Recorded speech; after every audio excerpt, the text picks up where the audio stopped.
eu queria falar um pouco sobre reparação, que a gente nunca fez no Brasil, né? E quando a gente começa a ver isso ser feito por iniciativas que não são nem públicas, né? São privadas, a gente tem uma resistência. E aí eu trouxe o exemplo do Magazine Luiza. Eu queria entender por que a gente tem tanta dificuldade com essas políticas de reparação.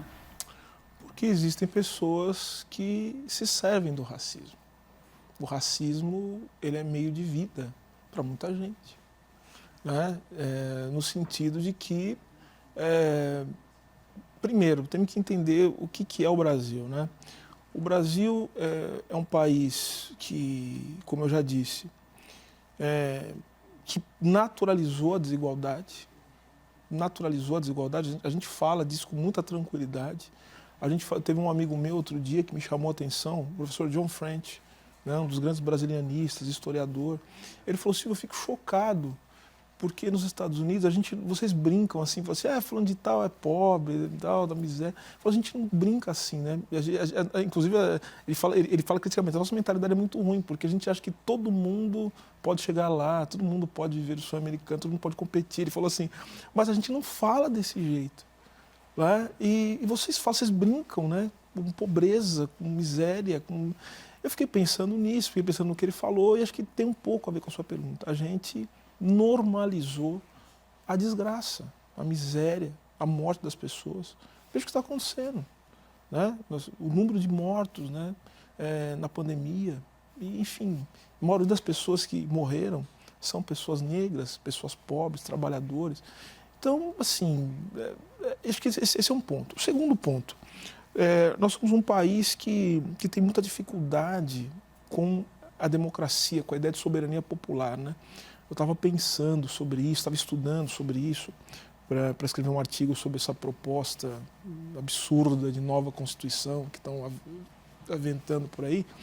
Na verdade, a gente nunca entregou a soberania para o povo brasileiro, tanto que a gente tem medo que o povo, da participação, né? Tem poucos mecanismos de participação direta na democracia.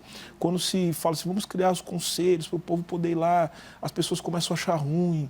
Então, a nossa soberania, pela nossa condição de periferia, sempre foi uma soberania mitigada. Então, a gente tem dificuldade com isso.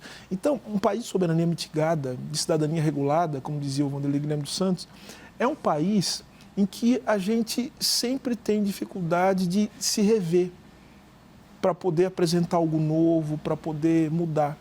Então a gente teve 388 anos de escravidão e a gente tem dificuldade de falar sobre a herança da escravidão e como essa herança está presente nas estruturas, nas instituições no Brasil hoje. Segundo, o Brasil teve pouquíssimos momentos democráticos, pouquíssimos presidentes eleitos terminaram o mandato no Brasil. Então, e aí, nesse sentido, o Brasil é um país que se acostumou, né? E muito com autoritarismo, né? De ponta a ponta. Né? Então, veja, a gente não consegue discutir a ditadura. Uma ditadura que nos legou coisas horríveis, horrorosas. Né? Nós estamos pagando caríssimo por isso até hoje. Então, é um país que não se revê, né? E que, portanto, tem uma dificuldade muito grande de lidar com isso. Eu acho que se explica. A Alemanha passou por um processo traumático, né? Um processo muito traumático. Se encontra numa outra posição também em relação às relações políticas, a maneira que está inserida no sistema de Estados, e nesse sentido a história rumou para um lado diferente. No Brasil, ainda o racismo ele é um elemento muito importante para a construção de riqueza de algumas pessoas, para o posicionamento político de outras, para você manter o povo brasileiro longe, né, da possibilidade de exercer o seu poder, né, que é a sua soberania.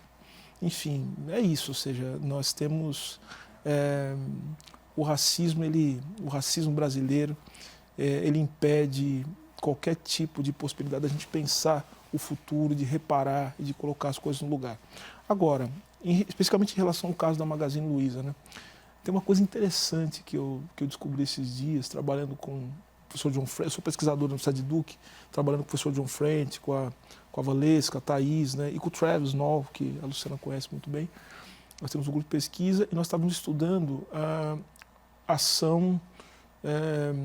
uma ação chamada Gruttis versus Bollinger, né, que é um dos casos, né, que discutiu a ação afirmativa, a constitucionalidade das ações afirmativas nos Estados Unidos. Isso foi em 2002.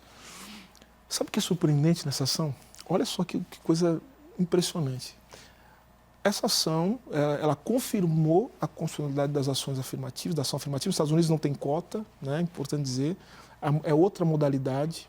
No Brasil, a cota, ela é a nossa modalidade principal que dá resultado e, enfim, e que o Supremo Tribunal Federal considera como sendo compatível com a Constituição. Nos Estados Unidos não é cota.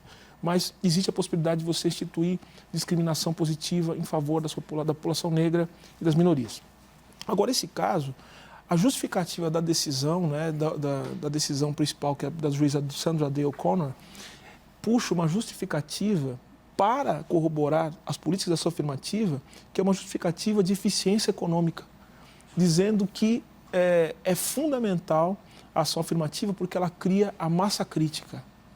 Então, não é apenas de reparação, mas também não é só uma perspectiva que eles chamam backward looking, né? Mas forward looking, olhando para frente também, dizendo assim, é para reparar, mas não só para reparar, é também para permitir que a sociedade avance. Então, ela vai dizer, porque com massa crítica a gente consegue ter ambientes melhores, né? Consegue produzir melhor, consegue fazer com que as coisas saiam do lugar comum.